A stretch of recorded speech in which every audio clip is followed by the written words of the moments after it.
Reverend.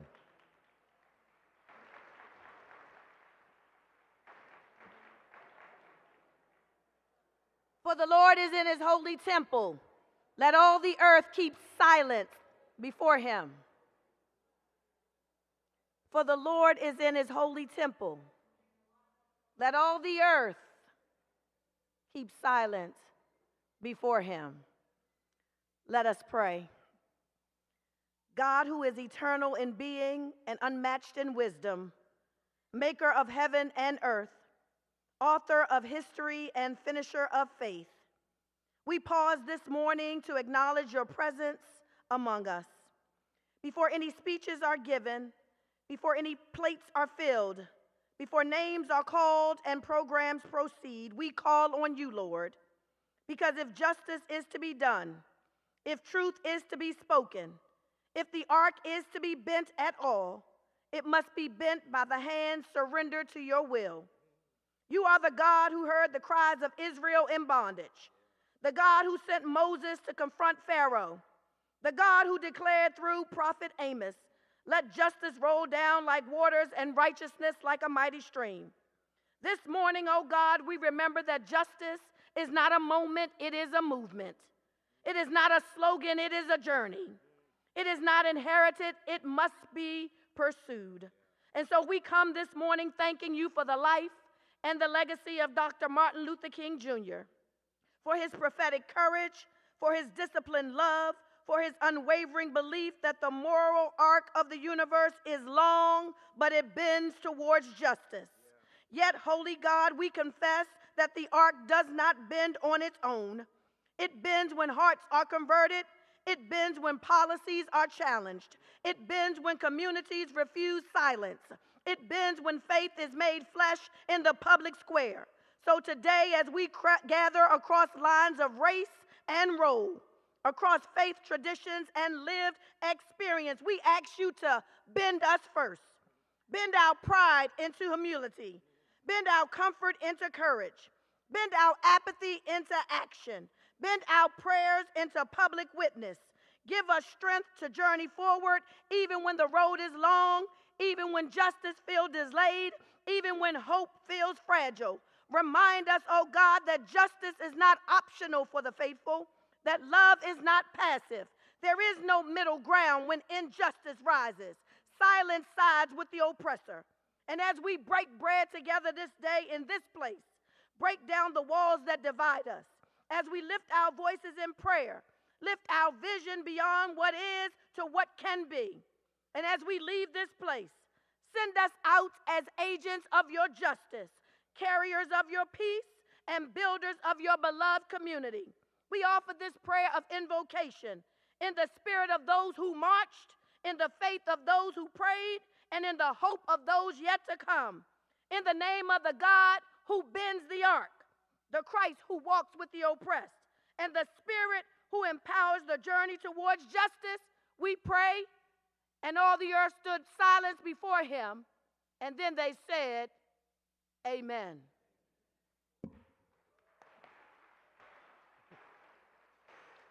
We just had a whole preached word. Thank you so much, Reverend Atkins. Thank you, thank you. And now, as you guys keep coming in, we invite you to go to our breakfast buffet. Breakfast has started, and we invite you to go to our breakfast buffet. Please note, we will not be taking a break for breakfast as in previous years. That breakfast buffet will close at 9 o'clock when we begin our program. So make your way in, come on over and go to the breakfast buffet, and we will see you again when the program begins at 9 o'clock. Thank you, everybody. Whoa, WGAL in the house.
All right, everybody, in less than 5 minutes, we will begin our program.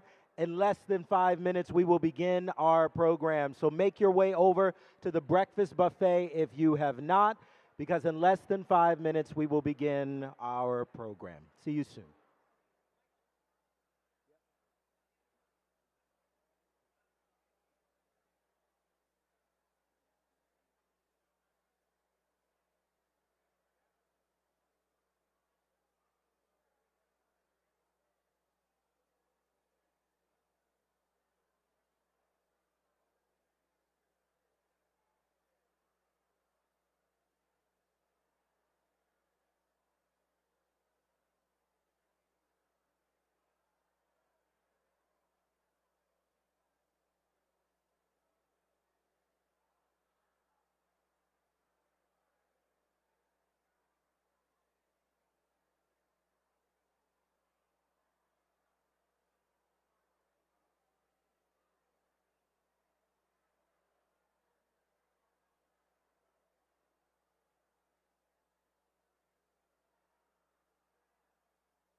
Here we go. Good morning, everybody. How's everybody doing?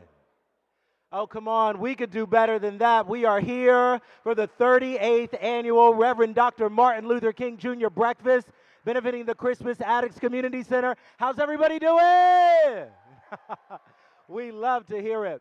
Well, we welcome all of you who are here in person and everybody that is joining us on the live stream at home. My name is Michael Fuller. I'm from WGAL. I anchor the news at 4. WGAL in the building.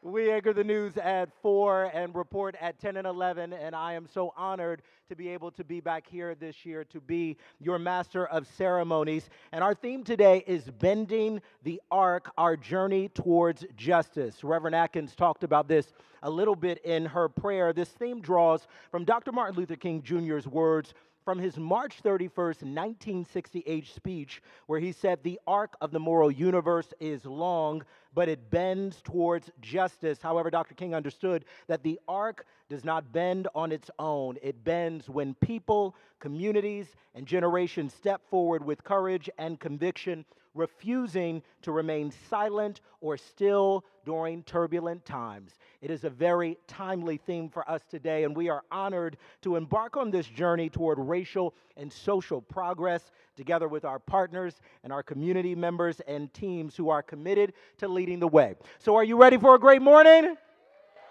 There we go. Well, I am pleased to introduce members of McCaskey Voices of Freedom Choir to lead us in a community singing of the Black National Anthem, Lift Every Voice and Sing the Words, which can be found on page 13 of your program. May you all rise for the singing of Lift Every Voice and Sing.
Put your hands together one more time for the Voices of Freedom. Thank you, guys. And now I have the pleasure of introducing one of two of the winners of our 5th annual MLK Youth Writing Contest. This is one of my favorite parts of the morning. This is where students across the county, they're given prompts appropriate for their grade level, and they share their personal ideas and experiences in writing. The Crispus Attucks team, they selected winners, and the winners were recorded their pieces for today's breakfast. Here is Bakashi with their video. Take a look. Helping Others in Unexpected Places by Bakshi Chiladze, 5th grade, Leola Elementary. Have you ever left your home country because of war, and it was too dangerous to stay? I did. I had to leave my home country of Russia due to the war with Ukraine. It was too dangerous to stay for my family to stay in Russia. When I moved to the U.S. with my family, we lived with our cousins for a month. While we were staying with them, I learned some English. When I started school, I knew very little English, but by the next year, I learned a lot more. Then a new student came to my school. He was from Ukraine. He knew no English. This reminded me of the situation I was in when I first came to school. Soon after the new student arrived at school, his teacher came to my classroom and asked for my help. She needed my help to interpret for the new student so he could understand what she was saying. I could see the relief on his face as soon as I started to speak Russian. He learned English just like me and got better speaking every day. Dr. King wanted everyone to treat others with kindness. When I came to the U.S., people were kind to my family, so I returned the kindness to the student from Ukraine. We both had to leave our countries but found our community to be a safe place.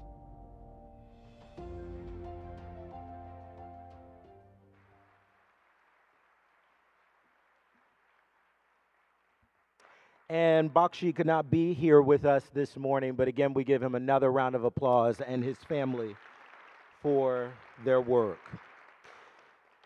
Now, as is tradition, I would like to take a moment to thank our college presidents, elected officials, and faith leaders in attendance. If you are in attendance and fall in any of those categories, could you please stand to be recognized? Faith leaders, elected officials, and college presidents. We thank you. Thank you.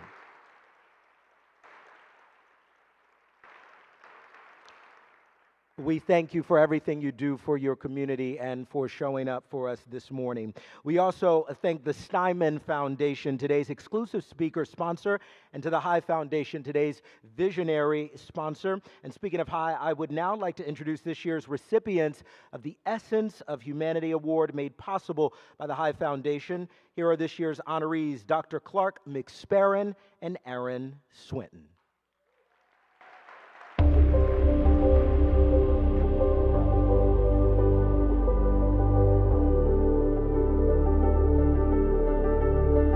Well, I have to figure out what the essence of humanity means and why I would even be considered.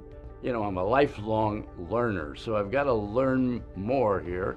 I might be running out of time as a 92-year-old, but that doesn't bother me. Today is the time I'm going to learn something more. I'm a pediatrician, practiced here in Lancaster when I came back for 60 years. I found that science was always intriguing to me, so that it was a natural spin-off from McCaskey High School, went to Marshall College, and then 7 years in Philadelphia with medical school. I love going to market and folks coming up and saying, "Hey, you treated my grandkids. I'm now a grandfather or a grandmother." But there are, you know, so many kids that I invested in, examined, treated. Some of those outcomes were, it's difficult in that the disease was, you know, a cancer that didn't go away with the treatment that was available that day. But just being with the family and being with the patient never left me feeling totally helpless or hopeless. The last 18 years, I was a school physician here at Carter McRae. I certainly learned an awful lot about me and about life and about children, even beyond my 60 years of practice. And I just saw so many little kids who were survivors with difficult pasts and presents, and dealt with it so beautifully. The organizations that I've felt most a part of and most comfortable with were those that reached out to children. Fulton Theater, EPAC, Servant Stage, Prima Theater, all give opportunities for children and young adults. What kids can learn from music, from either playing it or even just listening to it. Being on stage or working in the background, painting, sculpting, all of this. As a kid growing up on James Street, I walked by High Welding Company at Water and James, for years, and then to see that company grow, but more important, to see the leadership, Dale High in particular, give back to his community, our community, in such a wonderful fashion, is just points me in the way of what, now what can I do?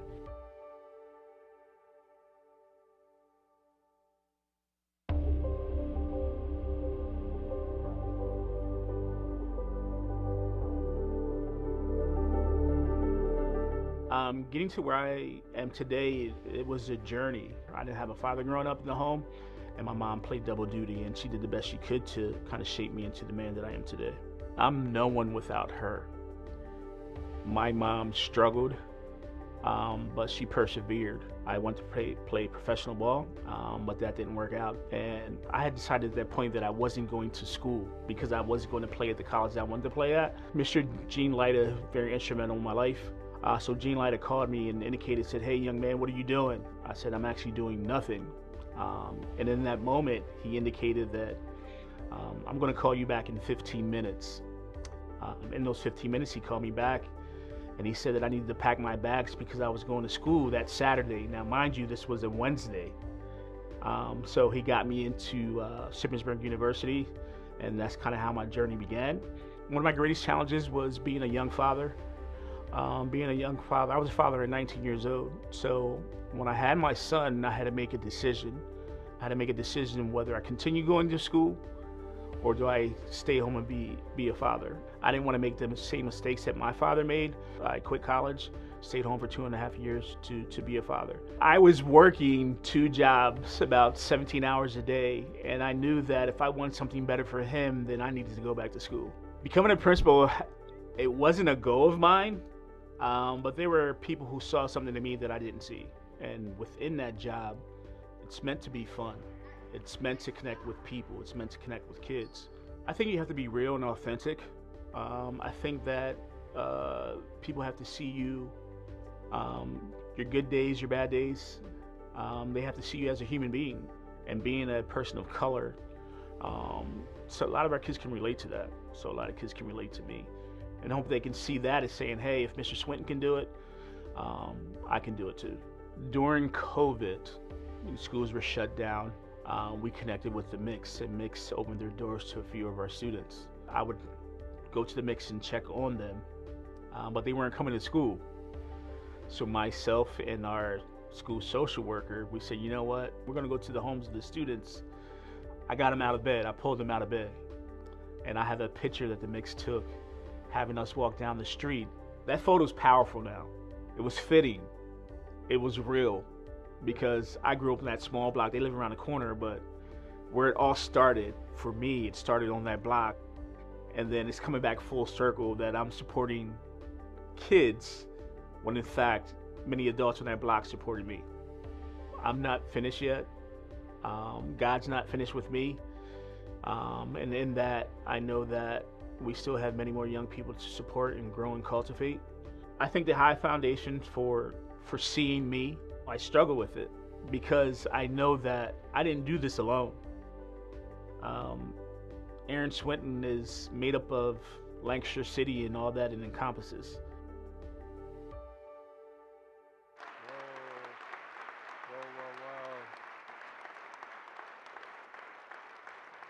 Please stand on your feet and help me welcome Dr. Clark McSparron. Give him a round of applause.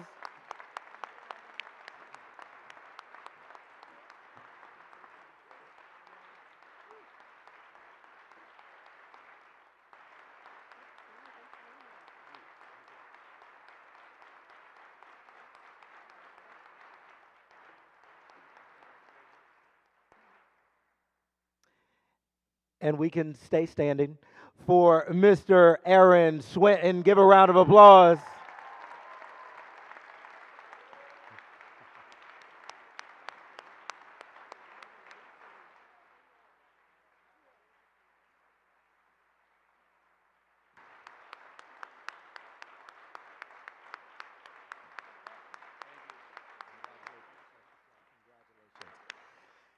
Again, we would like to thank both of our recipients here, and we also like to thank Robin Stauffer and Daryl Gordon for being here again to present these awards. Let's give them a round of applause.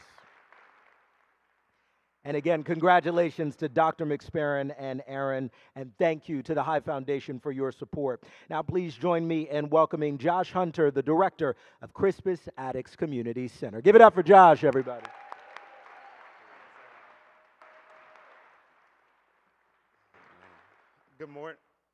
Good morning. Can you hear me? Oh, good. We didn't slip and slid the whole way here, so welcome. Thank you so much for being here in the community with us today. Many of you know that Crispus Attucks, an African-American man who escaped slavery, was the first person killed in the American Revolution. He symbolizes Black and indigenous resistance, bravery, and the sacrifice for freedom. I am grateful to lead in that spirit alongside our neighbors, always seeking ways to serve our community. Leadership isn't about being in charge. It's about serving and creating a space where others feel safe, supported, and empowered to thrive.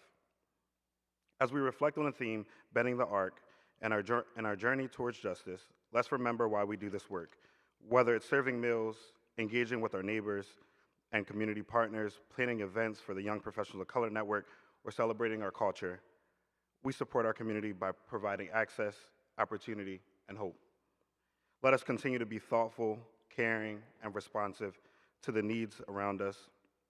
And here's a look at our food pantry where you can hear directly from our neighbors about the impact of our collective efforts.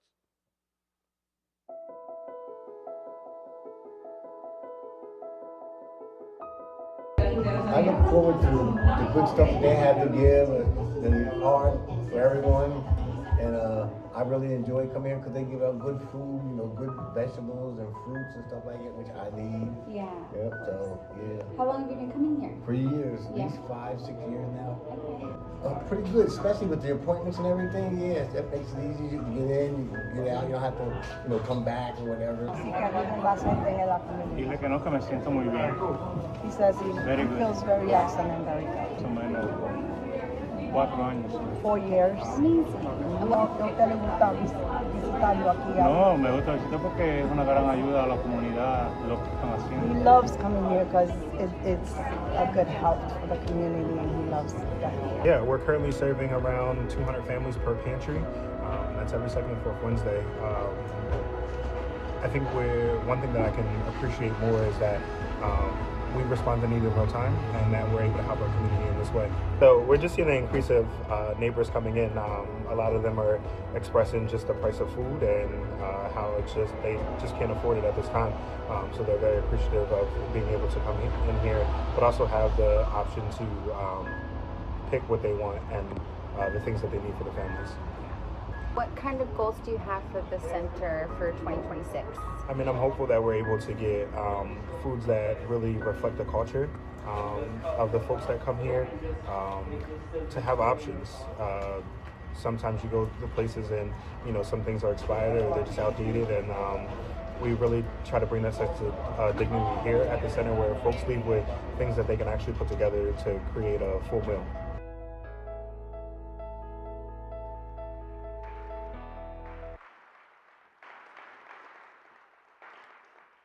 All right, good morning, y'all. I need to hear a good morning. One more time, good morning. Great. I made Josh stay up here. He was like, can I go? I said, no, just stay right there. Because we needed to see that smile. So I want to start with a lot of gratitude, and that's kind of my part of this section of the program. It is to create a pause in our moment, in our morning, to kind of settle in and to realize that while this, for many of us, has been a tradition, for some of you, all 38 years, for some of us, 20-ish, and maybe this is your very first breakfast that you are joining us here, but it is important to kind of hold space for what happens here. We make an intentional choice on this morning to gather in community, to be together, and to be really seen with one another. It's my favorite part of the morning is just saying hello. And every year I'm like, oh, I didn't get to say hi to so-and-so and so-and-so, because every year this community shows up to this breakfast, and we are so, so grateful. So give yourselves a round of applause for being here. You can. Josh is like, get me off the stage as quick as possible. I will also say that every year there is a person that we don't invite that does show up, and that's Old Man Winter. And he does it to me every time. You know, Christy and I, we do predictions all year of the weather for this event. And last week she said, it's looking good. And I said, is it? And she's like, yeah, we're clear. I said, oh, okay. Friday, Saturday, Sunday, I said, what is happening? I thought it was looking clear. But you know what? You guys made it, and that's all that matters. So we are glad to have you. Glad for Old Man Winter. It wouldn't be a MLK breakfast without the weather. But a few quick other thank yous. I want us to take a minute to acknowledge the folks who helped organize and plan this breakfast. If you are part of the MLK Planning Committee, could you please stand for a moment? All committee members, thank you, thank you, thank you. Rounds of applause for our committee members. Dr. Hopkins, I see you. This group starts meeting probably in July or August, where Old Man Winter is not. And they start to consider not just the logistics of the breakfast, but they start to consider what is the theme and the right speaker for the moment. And that isn't an easy task, because there's a lot happening in the world, and we always want to make sure that this breakfast feels attuned and on time. So thank you so much for the planning committee. Another quick round of applause. If I can have every CAP team member and CAP board member stand to your feet, please. So if you're part of our team at CAP, have board members here, staff in the back. Thank you all so much for your service. Thank you, thank you. And then there's a special thank you that I get to do every year. There's a few of them, actually. So Josh got to stand up here, even though he was trying to run. You were running to this year. He's like, I think I'm good. I said, stand right. I was like, where are you going? Stand right here. So we have Josh Hunter and Yaya. Where's Yaya at? Hey, Yaya's feeling good. His team won last night, and he's in good spirits. But I just want to say thank you to the two of them, Aurelis Perez, Julie Rhodes. They kind of are the heartbeat. Amanda, who helped really to imagine what's happening at the center. So for those of you who volunteer at the center or who want to volunteer at the center, please see Yaya. We could use you every second and fourth Wednesday. You're welcome, Yaya. I did that for you. But really more importantly, it is one thing to cast vision. Vision only goes as far as our hands can take it. And these people are the hands and the feet of what happens at the center. So we wouldn't be doing the work that we're doing today. We wouldn't be celebrating this morning without their efforts. So big round of applause for the CACC team. Appreciate you guys, big time. And then my last piece of gratitude is that this event, has anybody organized anything? Not me, 800 people. It's a task. So there is a team that is part of our CAP team that helps kind of undergird this whole work. That's our development team. So if our development team can stand up, I don't know where you are, Andy, Bella, Courtney, somewhere. Courtney's already standing. Hey, Courtney. But more importantly, every good team has a fearless leader. And the logistics that it takes to organize this day and to respond to all your text messages, emails about seating, I'm not going to say nothing about it. It's great.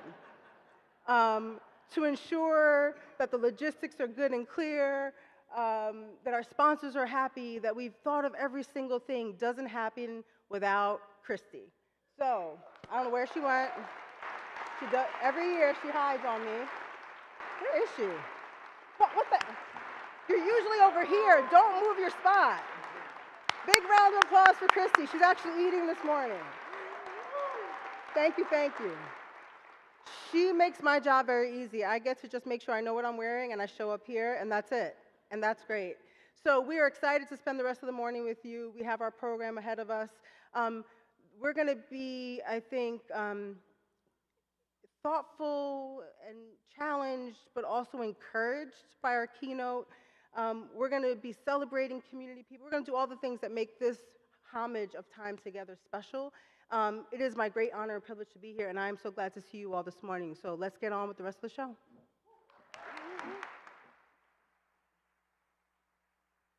Let's give it up again for Vanessa, Josh, and that entire team, everybody. Really fantastic. And now to get back to our MLK Youth Writing Contest today. Now here is Layla G. Schuler from Wharton Elementary. Take a look. Make the World a Better Place by Layla G., Wharton Elementary, 5th grade. Imagine a society where nobody stood up for anyone and just let the world be an unkind or unfair place. In this essay, I'm going to talk about how important it is to stand up for yourself and others, just like Martin Luther King Jr. did. It's important to try and make the world a better place, because being kind can come back to you, or it can spread. Another reason to spread kindness is that you spend lots of time in the community, don't you? And wouldn't you want that community to be as fair and kind as it can be? And it needs you to do that. Think about school. You spend more time there than at home. So I'm guessing that you would want the places you spend or spent most time in to be fair and kind. No sexism, no racism. Wouldn't that be great? We'll try to make it happen, because small actions have big impacts. We can do it. So go out, give someone a high five, help someone out, because maybe that small little gesture will make someone's day. I myself did a kind action. When someone was having a bad day, I made them a card. And then afterwards, someone else made them a card. After that, she had so many cards, and she felt so much better.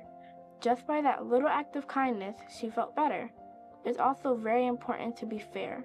Let someone play kickball with you, even if they're a girl, or dress differently, or even just don't play as good as you. In conclusion, it is important to try and make the world a more kind and fair place, because we spend so much time around it and it impacts us a lot, and we should be able to be comfortable in it.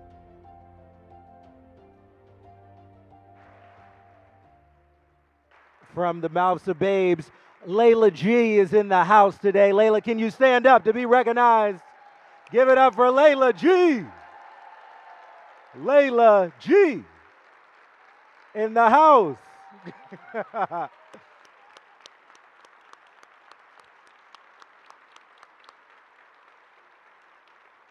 Layla G. Congratulations, Layla. Congratulations. Thank you so much for those words. Now I would like to introduce Sir Dominique Jordan, who will be performing an original spoken word piece. Give it up for Sir Dominique.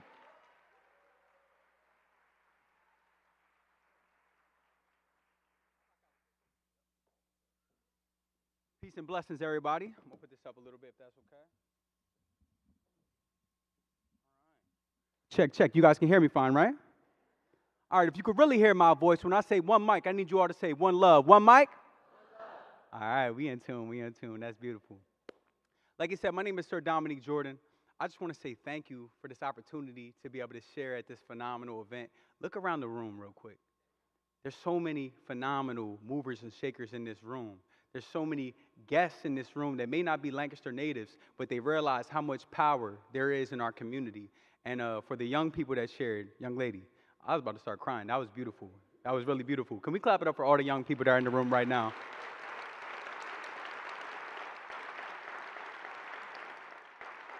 I wanted to preface that because I remember being a young man a couple years back when I was sitting in these very seats, and I always was inspired by the adults that came up here to share, right? I was the president of the Black Student Union back in my McCaskey days. Big shout out to Blandon Watson and NAACP for helping us organize that back in those days as well. And I always imagined myself coming up here and sharing something. At that time, I didn't really know what my poetic voice was. I didn't realize how important it was to be able to share your perspective, right? And when we're talking about the Reverend Dr. Martin Luther King Jr., as my mother would say, it's the whole thing. You got to say the whole thing, right? The Reverend Dr. Martin Luther King Jr. He shows us the power in our collective voice, not just our voice, but our action. I remember being a young person. I mean, I had to be maybe 8 years old, right? And every Martin Luther King Day weekend, they would have us out working, serving people in some capacity. Now, I'm going to be completely honest with you. I don't know where all the service during this weekend happens or where it comes from, but there's one place that you can definitely serve, and they just mentioned it, at Crispus Attucks. So go get your hands dirty, per se, and help your community. Support somebody. Even today, there's little things that you can do to serve the people that are not just in this room, but the people that are in your community and your neighborhood at your home, right? support each other. Can we clap it up for that one time? Can we do that? Sweet.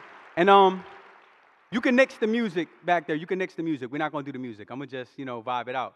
So yesterday, I wanted to do some homework before I decided to come up here and share my poem, right? So, of course, I went home with my lady, my beautiful lady, and we watched Selma together. If you all know, if you haven't watched that movie, you need to go watch that movie. It's a phenomenal movie, right? And I was really inspired by the movie, not just by the characterization and the storytelling in the movie, but more so the actor that played Dr. King. Do you realize how much work and pressure that puts on a person to be able to really embody this incredible figure, right? And there's a documentary about becoming king, right? It's his walk through the process. For about 7 years, he found a way to be able to embody this. And his wife captured the whole process from the day that he got the script of Selma to when they finally shot the movie.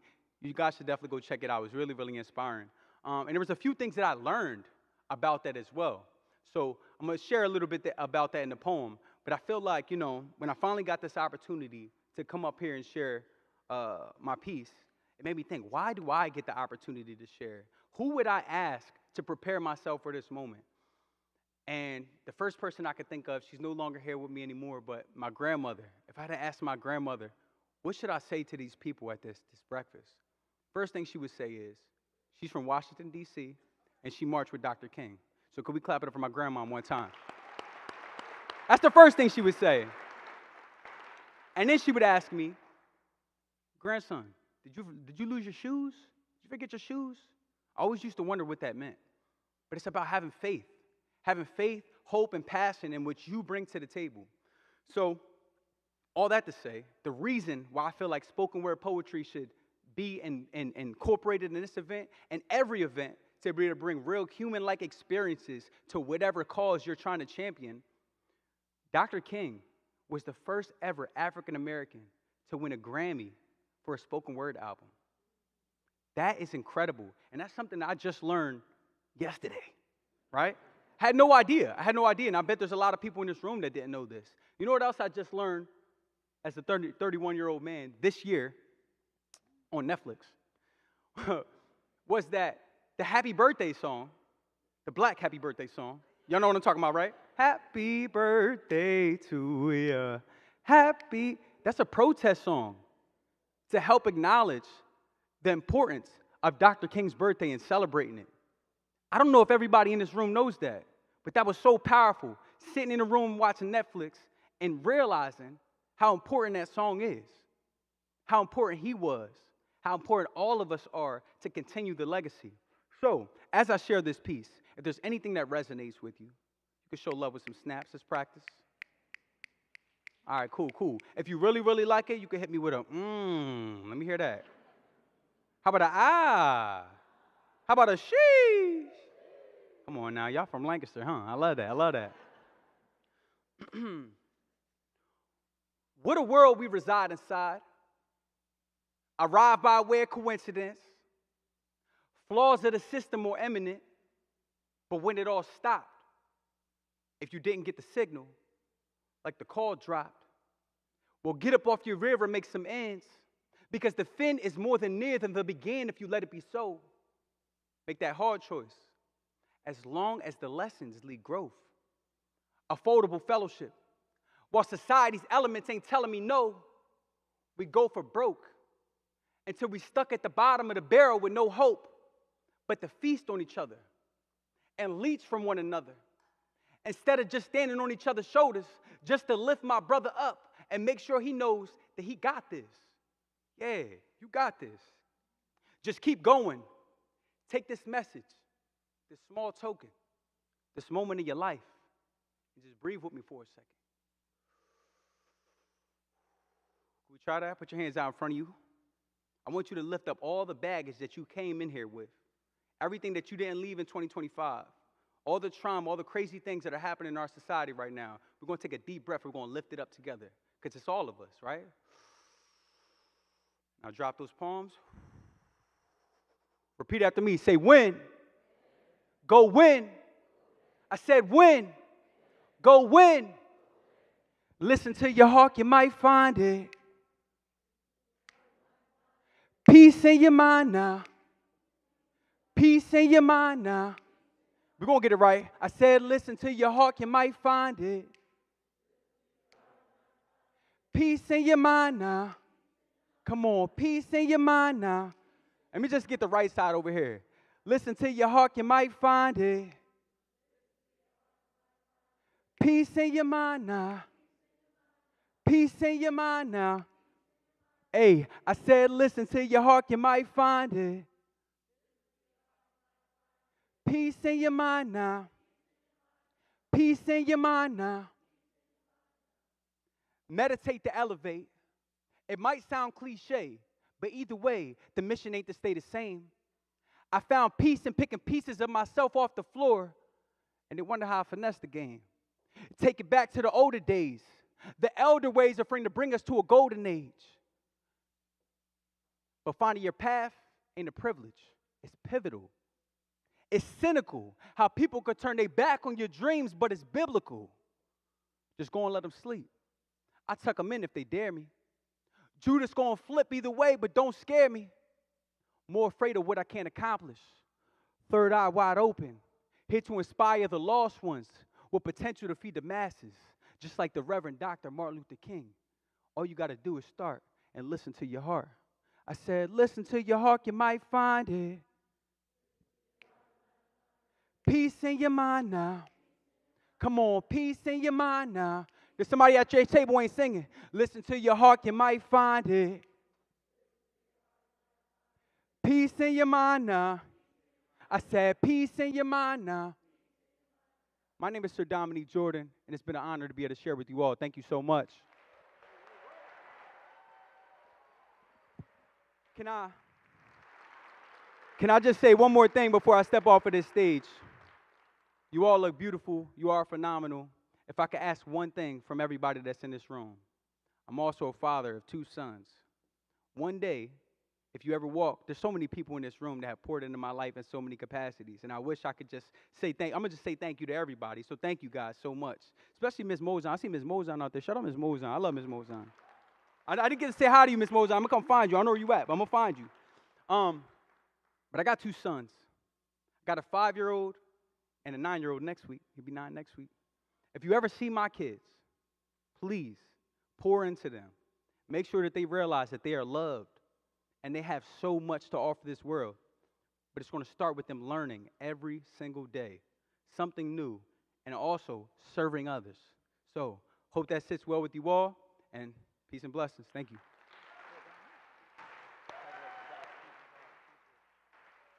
Let's give it up one more time for Sir Dominique Jordan. That's right. I met Sir Dominique probably now, about 2 years ago. I think we were at the Ware Center, and you were doing an exhibition at the museum, and just has been an inspiration and consistent and have done your thing, so we thank you for what you do, really. Thank you for what you do. Well, now I am delighted to introduce the recipients of the 2026 Ruby Payne Cook Awards, Marty Kelly and Rosario Ponto.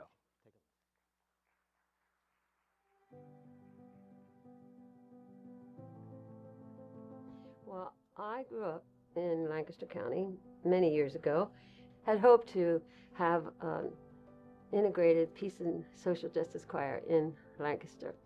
And so someone suggested that I connect with Crispus Attucks. So I met Cheryl Holland Jones, who was very kind in letting me use the gym to rehearse. And so we did that for about 4 months, or maybe even almost a year. But it didn't work. We didn't get many people.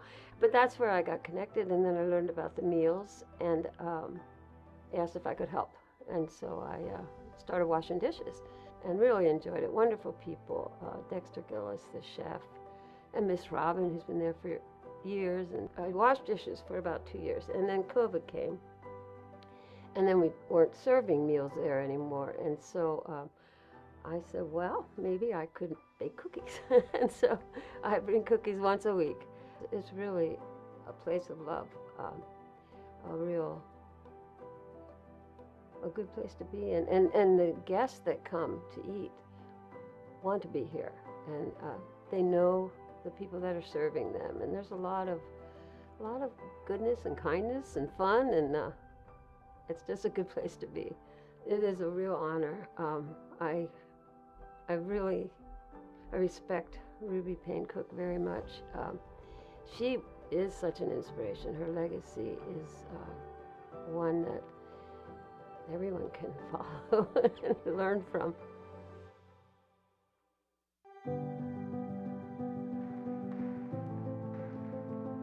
Originally from New York, and I came here to better improve my life with my children, better schooling, better, happier and friendly people than New York City.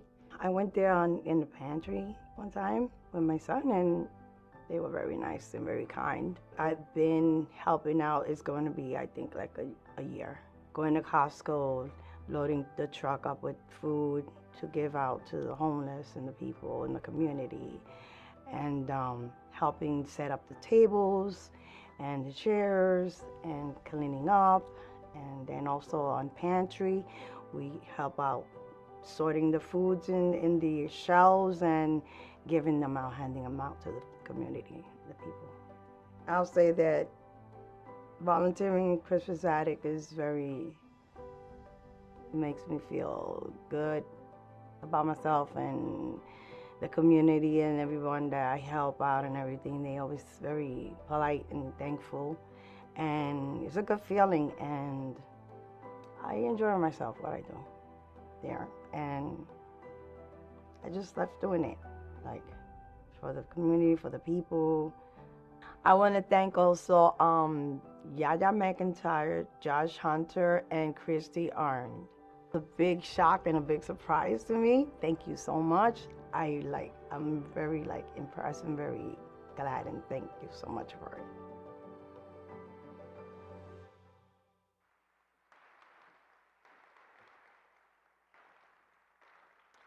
Please stand on your feet once again and help me congratulate Marty Kelly.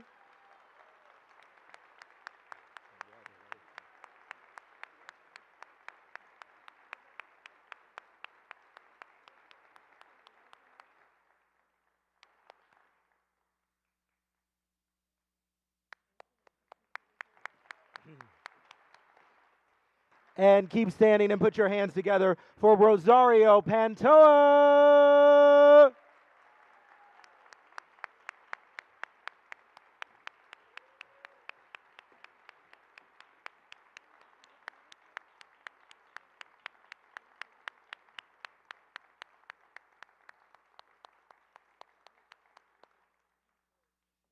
Thank you. And put your hands together again for both of them. Thank you for all of your work for the Crispus Attucks Community Center.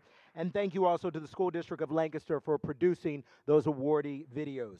Now allow me to introduce Shane Zimmerman, president of the Steinman Foundation, today's exclusive speaker sponsor, to introduce our speaker. Give it up for Shane Zimmerman.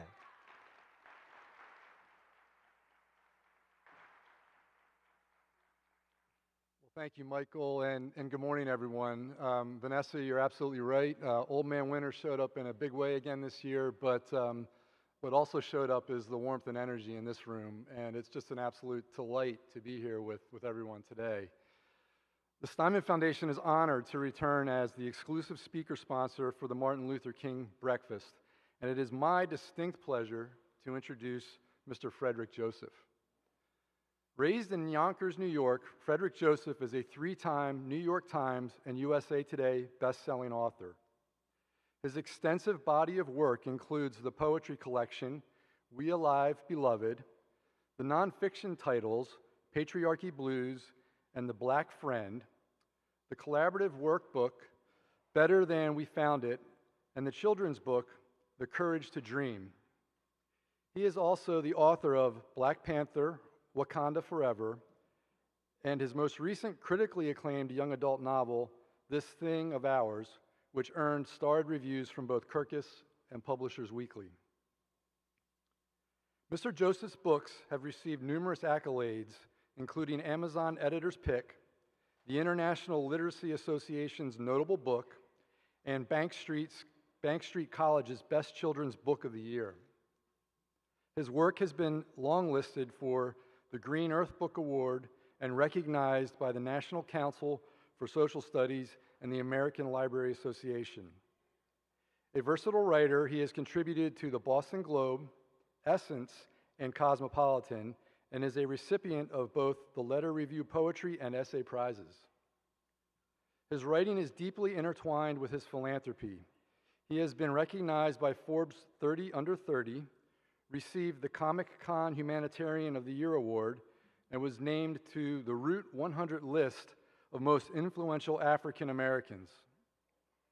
Most recently, he was honored with the 2023 Malcolm X and Dr. Betty Shabazz Vanguard Award and the 2024 Allyship Award at the Lincoln Center's Black Girl Magic Ball.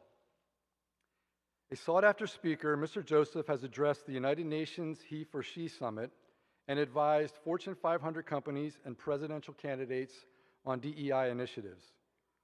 He currently resides in New York City with his wife, Portia, and their dog, Stokely. We are truly grateful that Mr. Joseph could join us today to help anchor this celebration with his voice, insight, and commitment to justice and equity. Friends, please join me in welcoming Frederick Joseph.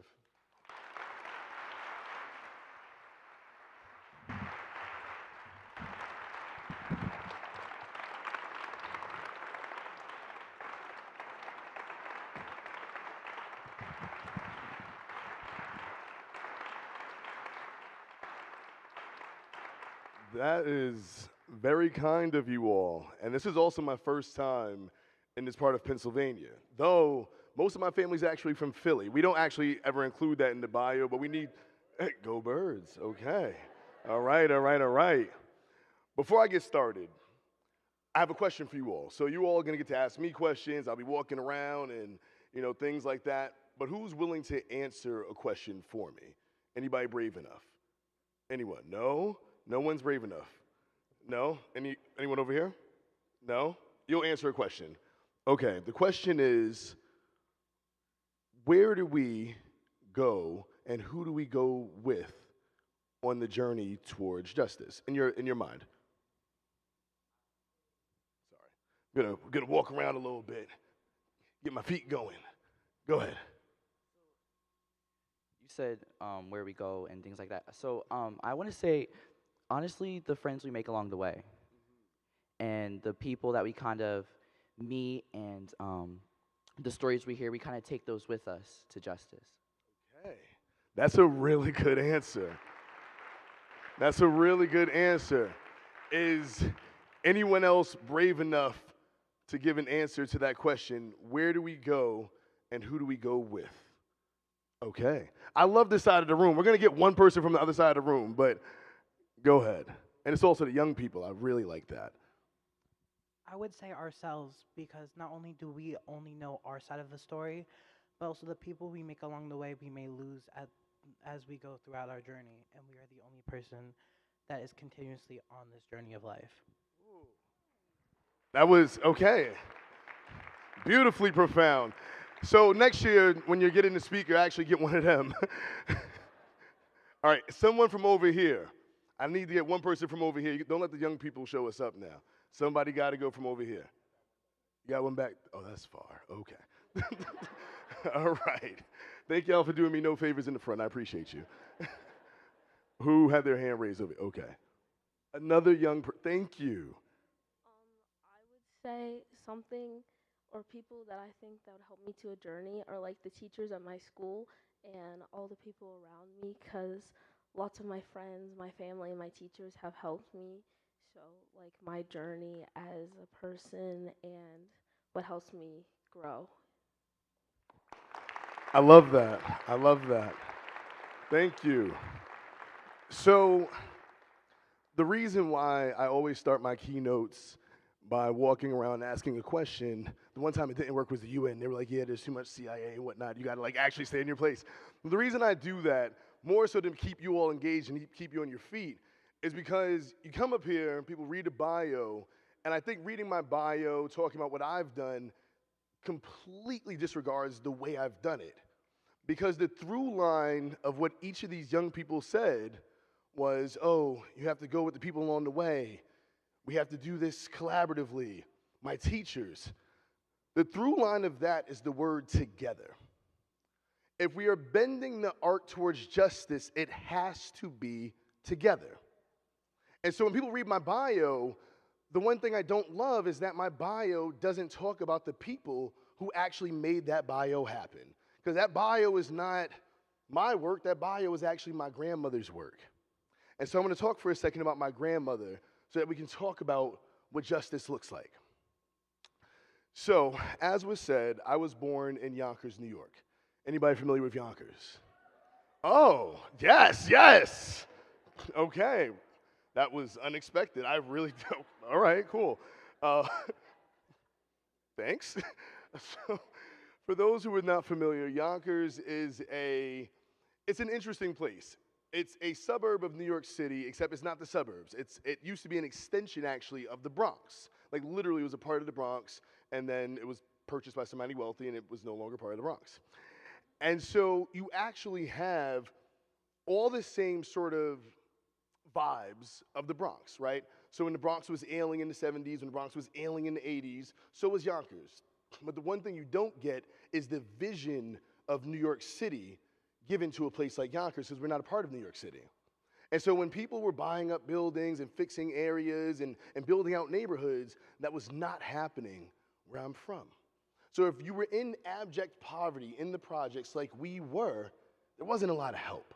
There wasn't a lot of resources.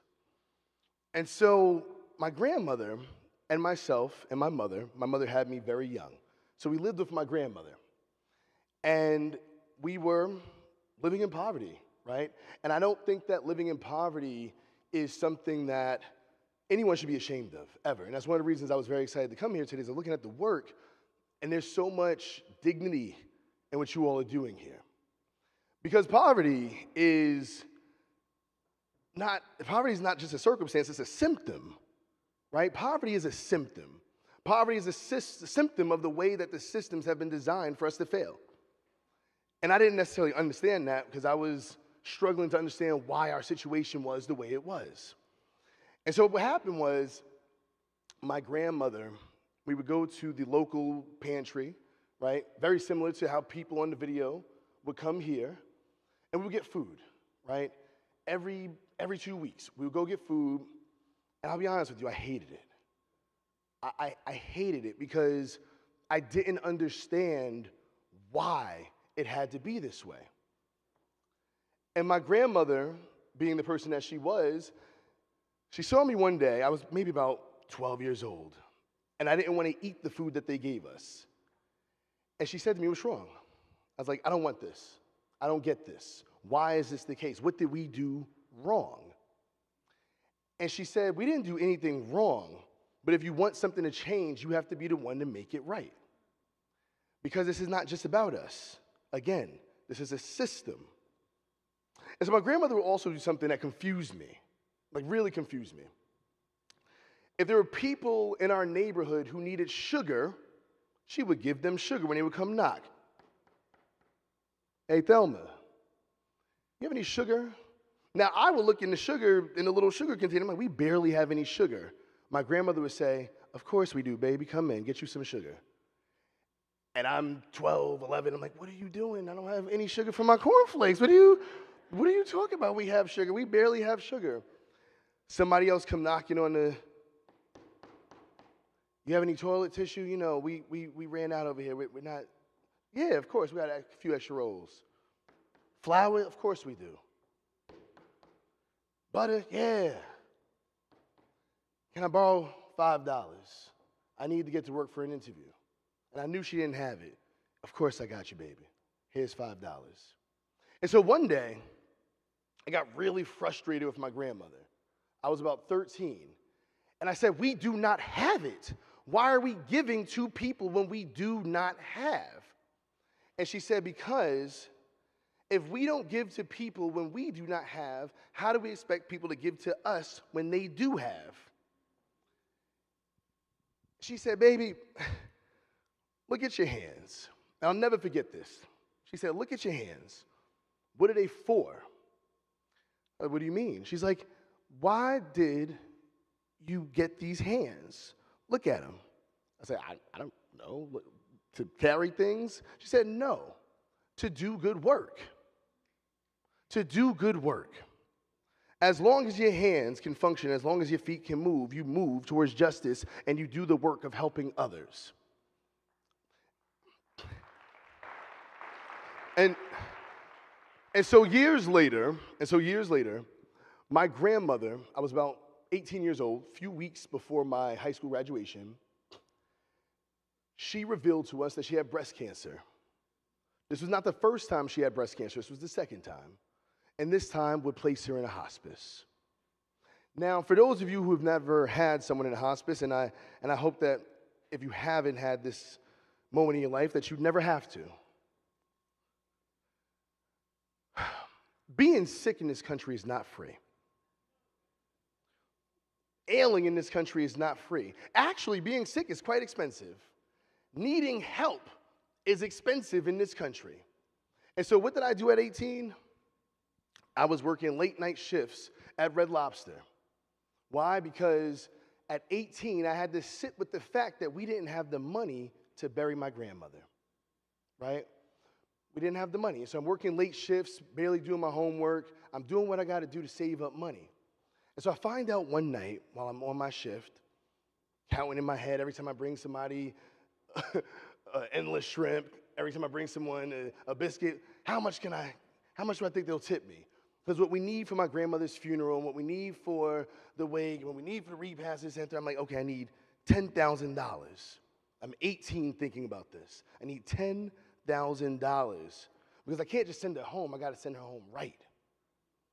I got to send her home in the way she deserved. And so I was about halfway there, and I get this call, right? I didn't have really a lot of time to spend time with her while she was in hospice because I'm so busy working. And I get this call. And I'll never forget this call, one of the worst days of my life. Your grandmother is no longer with us. And in that moment, all I could think about is the fact that all I have is $5,000. I'm not even really thinking about the lost moments and all these other things. I'm thinking about the finances of it. I did not make enough. And I sit there on the floor in the back of this restaurant, and I'm breaking down in tears. And I get to the hospice. Mind you, I have not been going to the hospice. I've been trying to make money. I get to the hospice because I think part of me just didn't believe it was true. Everybody else went home, but I go to the hospice. All my mom and my uncles, they all went home, but I needed to see for myself. And when I get to the hospice, I saw all these people from the neighborhood who I hadn't seen in years. What are you doing here? What are you doing here? Oh, baby, we've been coming every night. Your grandmother gave me sugar. Your grandmother gave me butter. Your grandmother gave me flour. Your grandmother gave me $5. And I said, and what have y'all been doing? We've been sitting with her.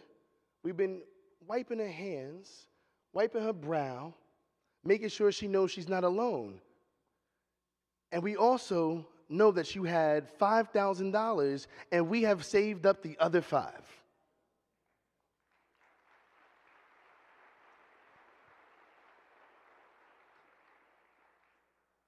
Because the work towards justice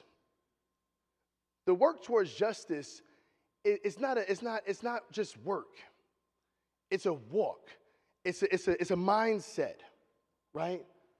Because that means if you're looking to art towards justice, that means there is injustice. If there's injustice, then you have to do something about it. My grandmother saw the injustice of our economic station in our neighborhood and did something about it every single day. And so when it was time for her to go home, every single person made sure that there was no injustice wrapping her in her homegoing. We refuse. The justice will be the way that we send you back home. And so when I think about that story, And I start off with that because I think a lot of people think of the idea of justice and the walk towards justice as this grand thing. You see something wrong, you got to go outside and you have to have a cardboard box, and you got to have the slogan on it, and you got to be doing this and you got to be doing that. No, you got to do something every single day. The daily mercies of change is what I call them. The daily mercies of change, right? There's a myth of change. And I asked about this myth about 4 years ago to the wonderful Bernice King. Now, is everybody here familiar with Bernice King? No? Bernice King is Dr. King's eldest daughter. And I sat with Bernice King. I was lucky enough to sit with her. And I said, I'm reeling right now. I don't know what to do. She said, what do you mean? I said, because I want to live the life that my grandmother wanted me to live, but I'm so angry because there's so much. There's so much. And I'm going to get up here and lie to you. When you go outside these doors, there is so much happening. You said it. You were talking all about it. There's so much happening, so much so that you asked the community of strangers, including myself, to pour into your sons, because that is how much is happening, right? And I said to her, I don't know what to do. I have no idea. I have all these accolades now. I have this big social media platform, and I'm selling all these books. But my grandmother did something special. I don't know if I'm special. I don't know what I'm doing. What did your father do? She said, people think about my father's speeches. People think about my father's photos. People think about my father's death. But not often enough do people talk about my father's daily life. She said, what my father did was he would go, write half a speech, and come upstairs and play with us. He would go and lead a protest and then play pool with his friends. He would go and support a local pantry, and then he would kiss my mother. Because the work wasn't about getting all the work done at one time. If you do that on the road to justice, you are going to tire yourself out. That is impossible. That is absolutely impossible. I said, but I feel like I'm not doing enough. Now, has anybody in here ever felt like in this time they're not doing enough? Yeah? The fact that you even said yeah means that you're doing everything that you can right now. Like, sit with that for a second. The fact that you are taking stock of the ways that you want to create change says that you are doing everything you can, right? Now, there are people in here, I'm sure, who are confused by what can happen next, what should be done next. And I think that what I go to is, how does justice get served in a room like this? How does justice get served in a room like this? Because it's not just about niceties. It's not. And I won't get up here and lie to you. Justice is not about niceties. I could come here and I could say a lot of lovely things about my grandmother, and I can tell you a story about a woman who's long gone and lived miles and miles away. But that's not going to get the person outside fed. That's not going to get the person who is without a home housed. Justice is the work. Justice is not nice. I'm talking about good trouble.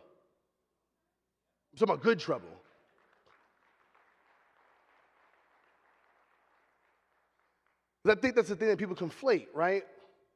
We say a lot of things about Dr. King, and as his daughter said, he played pool, he kissed his wife, he sat with his kids, and when he wasn't doing that, it was good trouble. It was great trouble. Transcendent trouble. I want to know if people in here are making trouble. That's what I'm always interested in. Are we making trouble? Right? Are we going outside and saying that this is wrong? Because I don't want y'all to be nice to me. If y'all talk to me when I get off this stage, I'm going to ask you what kind of trouble you're making. Right? I didn't come to Lancaster to be nice. I came to Lancaster to make some trouble. Right? Because that's the thing my grandmother was doing. My grandmother said, the systems are devised so that we all think that we are alone. And we are not. It is trouble when you do this. This is a fist, right? This is a finger. This is a finger. Together, this is a fist. What can a fist do? A fist can strike back. A fist can strike back. A fist is the thing that can punch through the systems that make it so that the man on the video has to come here in the first place. Right? A fist can make it so that all the things that are telling women that you can't break the glass ceiling, I say, sister, let's make a fist. Let's make a fist. Let's punch the glass ceiling. A fist, when you were talking about earlier, and if you dress different and you want to play sports, let's go out. Let's make a fist, right? Let's go out and make a fist. They tell a kid he can't play. They tell a girl she can't play. All right, cool. Let's make a fist. We're not asking for change. We're making good trouble. I feel like when I come to rooms like this, very honestly, I'm serving many ideas at the same time, right? Because on the one hand, you have community members who are already doing good trouble, and on the other hand, you have people who are trying to figure out what trouble looks like, right? I'm going to tell you what trouble looks like. I'm going to come down again. That's important. What was the first time in your life that you really feel like you made trouble? I'm going to say, I guess the first time is probably, ooh, man. Yeah, oh my gosh. Yeah. I mean, I'm a older sibling of 7, so I feel like just leading them and trying to do the right thing is probably the best thing that I could do in a sense. Leading your siblings. I have to come over here because y'all been. What's the first time you made good trouble? Anyone? No? No good trouble? No? None? All right. Good trouble. Good trouble. Yeah, I am coming to you. I am coming to you. Get some good trouble. I would say when I started protesting in 2018 in Baltimore, Maryland. Okay.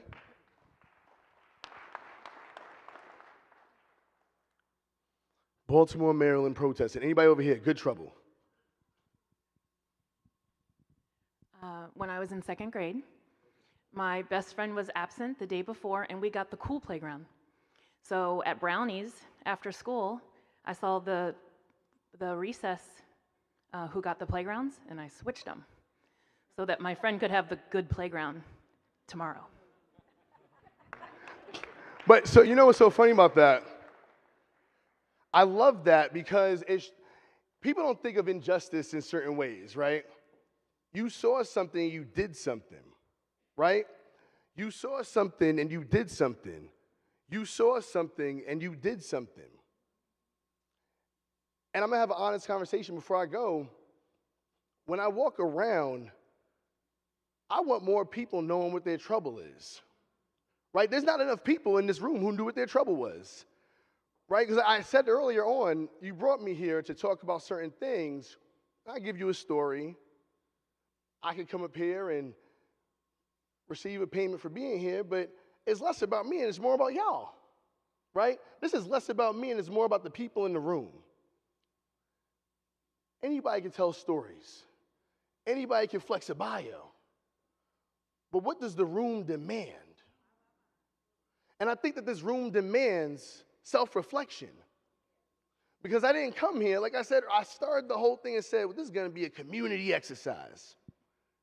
And I'm happy, actually, that a lot of people didn't have the language. And it could be nerves, and that's fine if it's nerves, right? But I'm here for MLK Day. I'm here to have a conversation about what it takes. You all have the run a show on your tables. You all know what we're here for. You see the Bend in the Art title. You read my bio. You know that we are here to talk about moving this thing forward. And I do feel like the work that I ask you all to do when I leave the stage is not to sit with whether I said things that you posted on Instagram. Because I never care about that. I never care about that.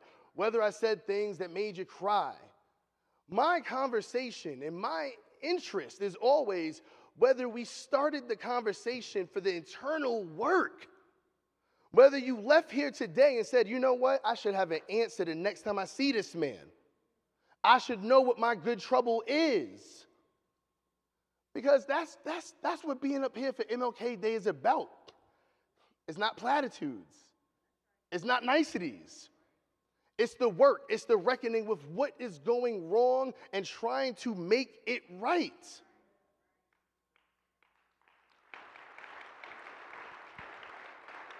I have 1 minute left. Or I'm past minutes. And I'll tell you the truth, because I like to be a truth teller. I'm going to go around after this. I want to have conversations. Because normally when I get up here and I have the conversation, I go around and do the good trouble thing. Everyone's like, I want to go. I'm going to tell you all about the trouble I'm making. Oh, yeah, I want to show everybody. And so if we were nervous about talking about the good trouble, then let's have a conversation. And if you're not making good trouble yet, I will stay an extra hour. And we could devise a strategy on individual good trouble. I will hold court at this table. If you want to come up to me and talk about the trouble that we could be making in Lancaster, let's do that. But I refuse to leave the stage without some of you sitting with the idea of the trouble you could be making, because if you don't make trouble, not just by yourself, but together, then how are we bending any arc towards justice, and how are we truly honoring Dr. King?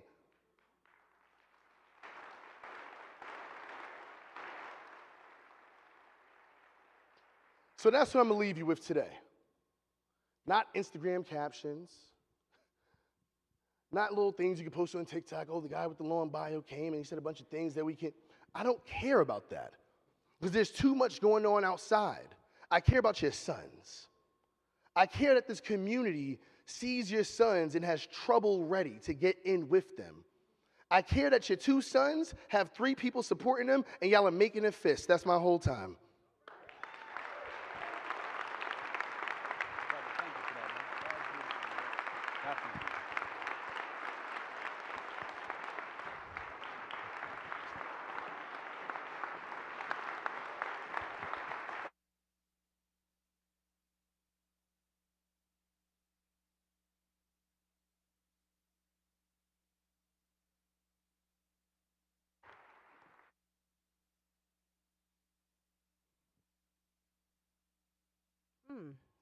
Here we are. All right, round of applause again for Frederick Joseph. All right, y'all, here's one thing I'm going to get us started with. We are now entering what is known as the Oprah Winfrey Vanessa show. This is what you pay to come see, y'all. We're glad that you're here. Do you need water? Okay, you're good. All right, this is our kind of Q&A for the morning, so hang tight.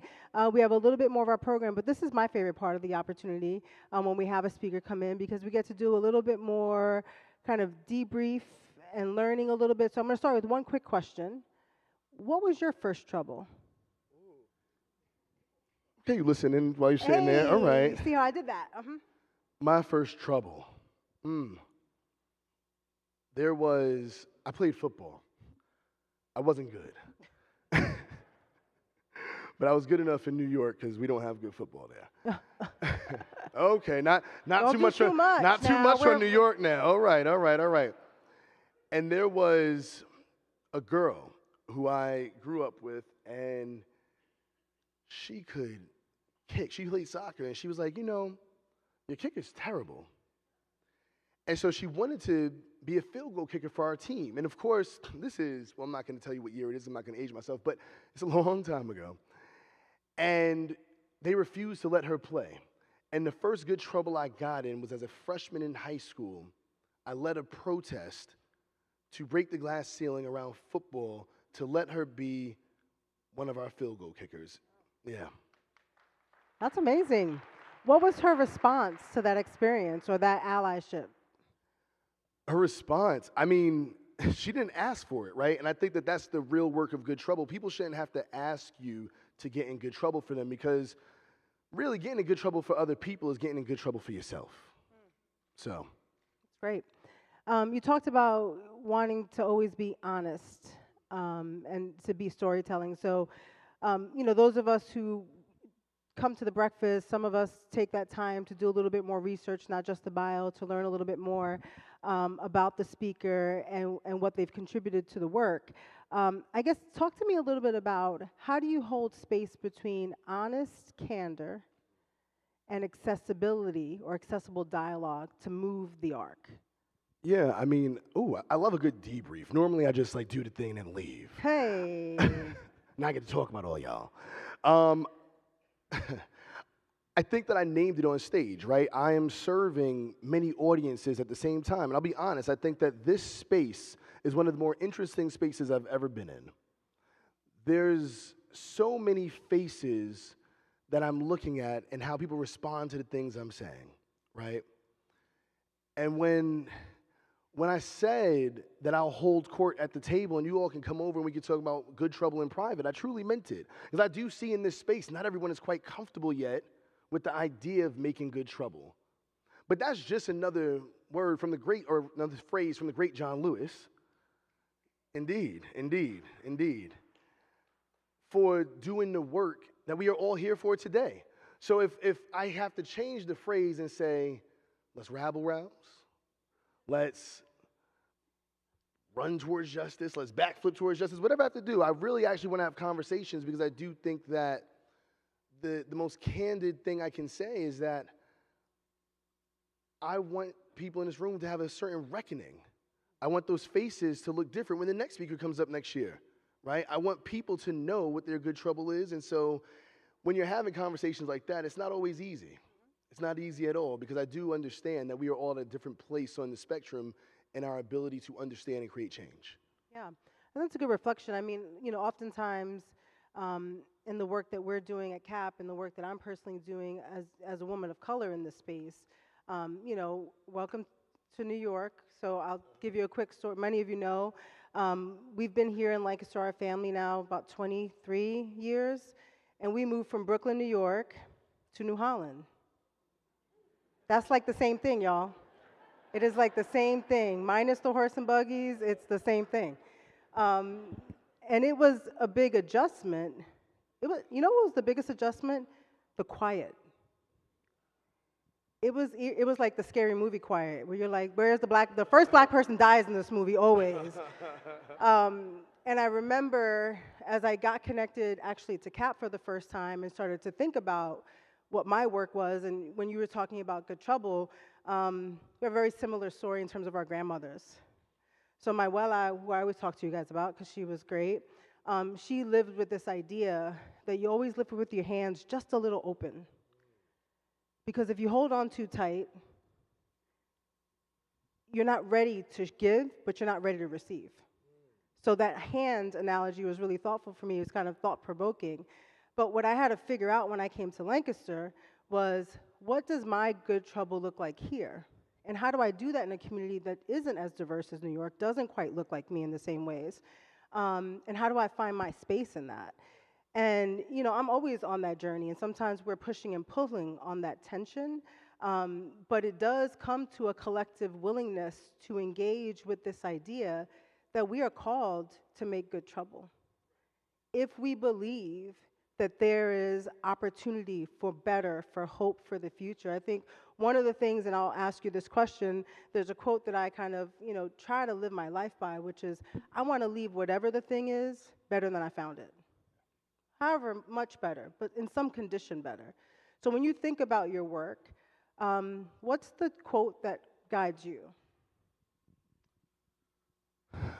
This is interesting. My mother said to me one time, as I was doing a speech at the UN for UN women, and I had to go right after, this is years ago, right after President Zelensky and right before the Prime Minister of Japan. And I was like, okay. That's what I was doing last week too, y'all.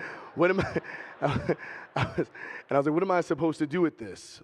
And my mother said to me very simply, what you're supposed to do at that platform, what you're supposed to do at that time, is name the things. And I say that right now as something especially important in this room because, again, the work of walking around, notice that the young people were very willing to name the things, right?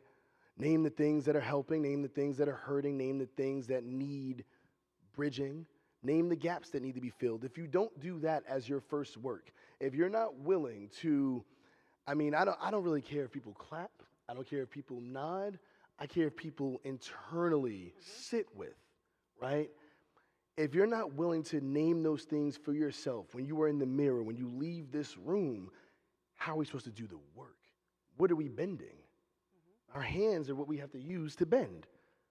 Are we using our hands or not?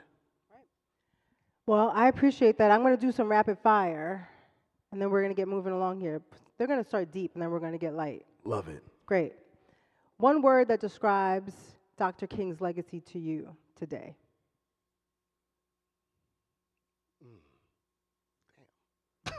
You're welcome. Necessary. Good. Justice or joy, which do you think is most underestimated? I'd say justice, because the amount of joy that you can have when you do the work of justice is unprecedented. That's good. What's a myth about activism? Actually, what's the myth about allyship that you would like to bust?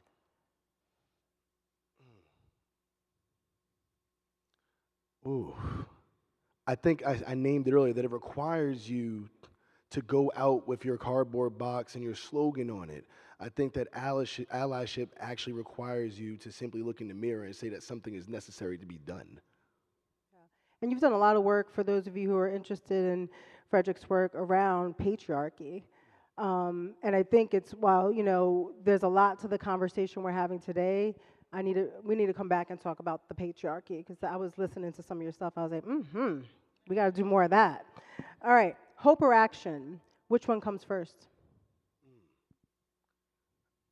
Well, it's interesting. I think that hope is an action. Yeah. Great. How does hope show up for you? Hope shows up for me where if people who didn't want to answer or smile or clap actually come up to me after I get off this stage and want to have a conversation. Great. If everyone did one thing for their community this year, what do you think that one thing should be? Ask someone in their community what they need. That's a really important point. I know the work that we're doing at CAP, we're trying to be so critically intentional about asking. Because that's where dignity actually comes alive. It is in the request. Because when we make assumptions about people's conditions and how they got there is when we get the solution wrong. So as a community, I would just encourage us to continue to be curious and ask, because we are sometimes off the mark on what we think the solution is. So there's something that I was thinking about actually when I was on my way here. This idea of we don't need saviors, we need students.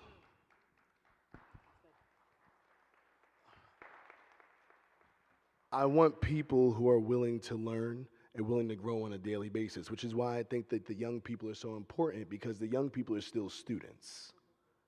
I need more students in the room. I'm a student, hence the patriarchy. Great. All right, we go light. Ready? Let's do it. Morning person, night owl. Well, I know. We just talked about this. We are up here on 2:30 sleep. Yeah, I got here at 3 in the morning. Wherever I can find it. Wherever I can find it. All right, cool. Writing with music or in silence? Oh, music, always. Music, always. On the way here, I was just listening to some Teddy Pendergrass on my way up. Okay. Yeah. He was trying to get ready for y'all. Whoever doesn't know Teddy Pendergrass, there's your homework. Especially for some of our non-colored people, find out who Teddy Pendergrass is. He would change your life. All right. Coffee or tea? Tea. City life or nature? It was cute seeing that deer run around now. I'm not gonna lie. I'm gonna go. You know what? I'm gonna go nature. Shout out to Lancaster. Yeah. Look, we changed them that quick. It was one little ride down the countryside. He said nature. All right. Texting or voice notes? Voice notes. Bro, I'm trying to get down with the voice notes. How does that work? Voice notes always, because I'll tell you a trick. You could save your voice notes, and I had a friend who passed away, and we were able to turn his voice notes into an album for his mother. Oh, that's dope. Very dope. All right, last question. What's one thing that's giving you hope today? The fact that when I said the thing about wanting people to come talk to me, a lot of people who were a bit apprehensive before, I can see, I have decent vision still, and a few of you did this sort of thing, like, okay. And that idea, that's truly, that seed, all jokes aside, the seed being planted that maybe I should talk to this guy, or maybe I actually should go consider the work he's doing or the work that they're doing at CAP or all these different things, that gives me hope this morning. All right, before you leave us, a quote, a lyric, a favorite song that gets you through. You really, can I take you on the road? We're out, y'all. We are out. Maya, pack your bags, baby.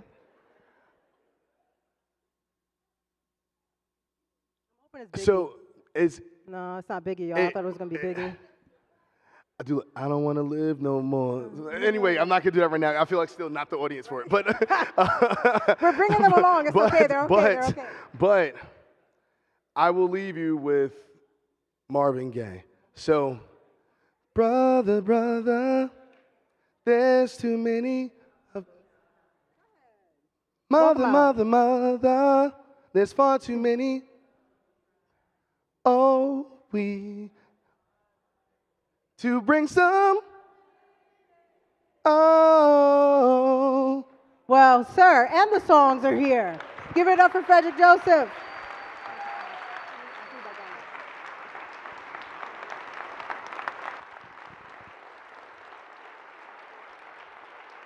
Appreciate you. You didn't know you were getting a concert this morning? There you go. All right. Maya, my pen. Thank you, love. Michael's kind of join us here in a minute. I'm going to do a quick, you know what? Time for the appeal, y'all. All right. So our time together is always important because we do a little learning, we do a little pushing and pulling, we do a little internal self-reflection and curiosity, and we celebrate our community, and that is wonderful. But this year's event, and every year before this year, has been an investment opportunity in the community center. And while what you have done here today is beautiful and you have shown up and these dollars go directly back to the community center, this year we have a bigger goal than usual. This year we are looking to raise an additional $150,000 throughout this fiscal year. Because here's what we know is true. We are in uncertain times. And my responsibility in terms of leading CAP and ensuring the sustainability of our programs is one about setting good vision, it's about strategy, it's about building a good team, and we've got all that. But it is about engaging in opportunities like this to ask you all to be trusted, invested partners with us in this work. One thing that I think is true is that no effort can be done without real investment. So, QR code is up. I'm hoping I'm going to see everyone's phone come out. Take a time out. Tricks on us, y'all. All right, take your phones out anyway. We're going to do text to give today. MOK 2625055, okay? Whatever, 5055. Read the screen, y'all. 50155. The program was going smoothly up until this moment. Stay with me. But here's what I really want you to consider. It is important for us to continue to show up. We will host this breakfast. We will celebrate community. We will do that because it's what's good for this community, and we know that you are a trusted partner. We just ask you to invest today a small seed, no matter what that looks like for you, to contribute to our $150,000 goal. There's a lot of needs in our local community. We do our best to maximize every dollar and to be good stewards, but we need your help today. So we're looking forward to what the rest of the program will bring, but more importantly, we're looking forward to really good work this year at the center. Big shout out to the team and big shout out for all of you. We thank you again for your time and your contribution. I'm going to hand it over to Michael. Thank you, Vanessa. And let's give it up one more time again for Frederick Joseph. Thank you, sir.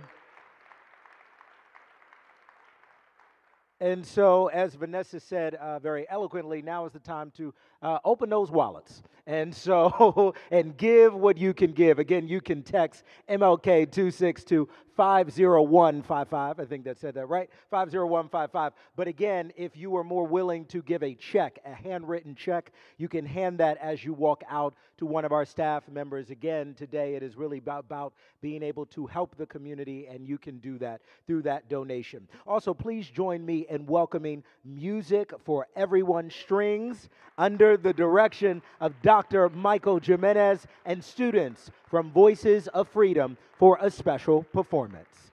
Give it up for Voices of Freedom.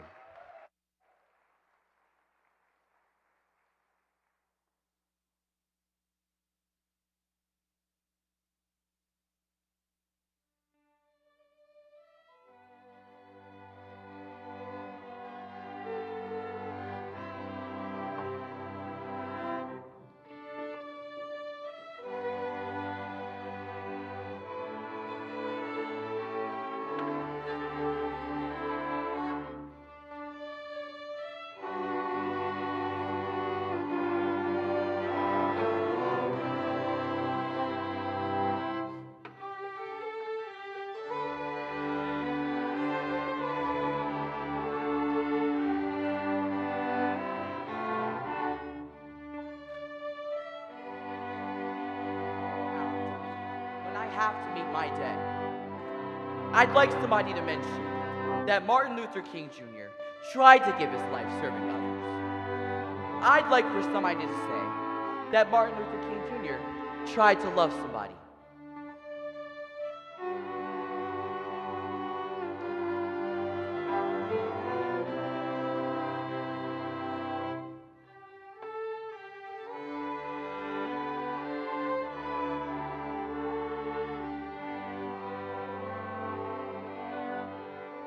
I want you to say that day that I tried to be right on the war question. I want you to say that I tried to love and serve humanity. Say that I was a drum major for justice. Say that I was a drum major for peace.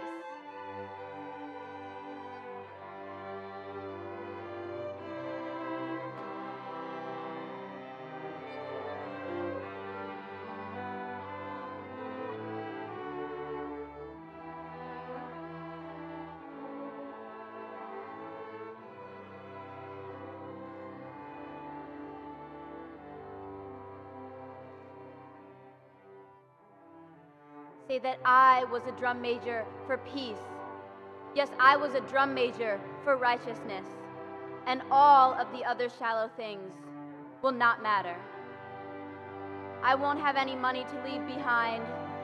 I won't have the fine and luxurious things of life to leave behind. But I just want to leave a committed life behind.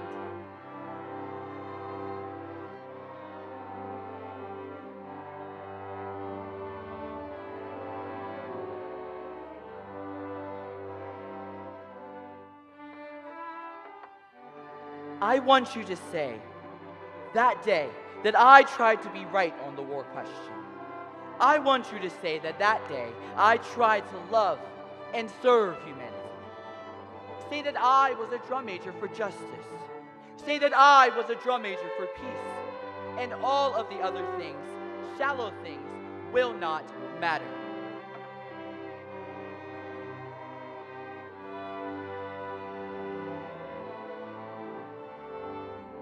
Say that I was a drum major for justice. Say that I was a drum major for peace.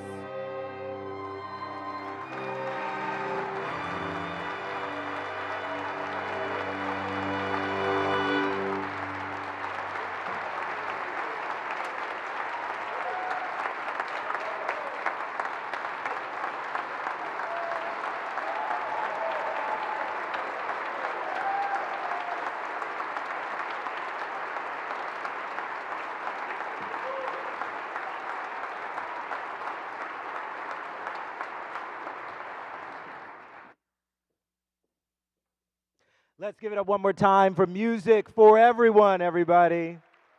Fantastic job. And now, please welcome the Reverend Dr. Jim Armstead to offer our benediction. Reverend.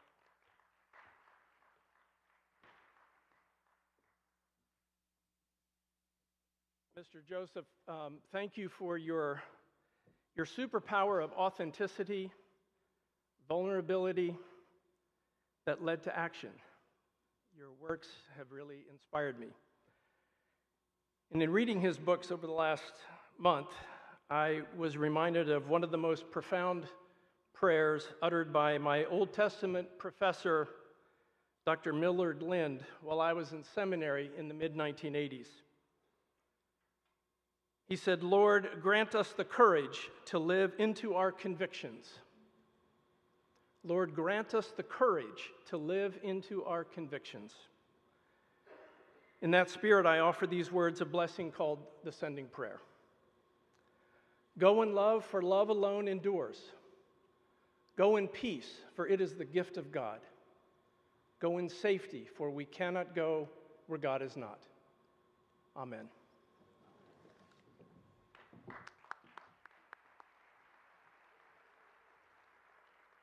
Thank you, Reverend. Just a couple of things before we get out. We would like to extend a special thank you to James from Roads to Freedom Center for Independent Living for providing today's ASL interpretation, and to Schultz Transportation for providing the parking shuttles, which will run until 11. Put your hands together if you've enjoyed this program. It's a fantastic morning. And I just have to say thank you again. It has been a pleasure to be your Master of Ceremonies for a third year in a row. You know, being here is one of the great privileges for me. Kicking off the year this way is so excellent. And again, Vanessa mentioned this earlier, but can we please give a round of applause for this team who put all of this together? It doesn't happen without a great team, and we thank you so much for what you do. And again, really, we just thank all of you. Thank you not just for showing up today, but for showing up every day in our community, for bringing your compassion, bringing your consistency, bringing your concern, and carrying the weight of the moment. I hope you take time really to reflect on the words of Frederick Joseph, our speaker today, because the truth of the matter is I would be lying if I told you that we aren't in turbulent times, but some of you know that you don't get a testimony without having a test. And so this is just our time to be able to answer some of those big questions.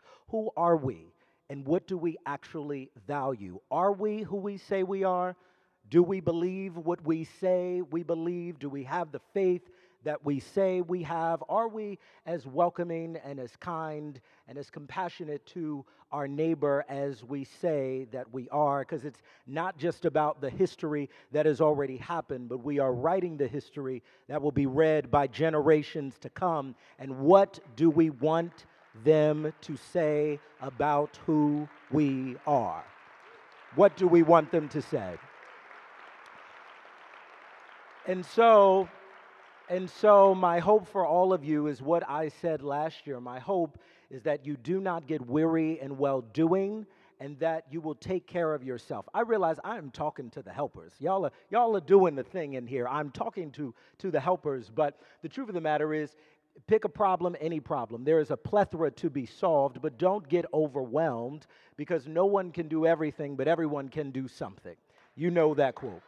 And so, if you take care of your corner, and I take care of my corner, and they take care of their corner, things will not change overnight. They will not, but day by day, and week by week, and month by month, and year by year, things will get better, and you will all be the people who have made it so.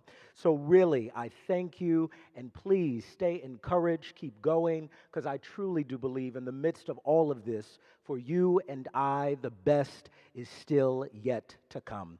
Thank you all so very much. God bless you. Have a great day. Thank you.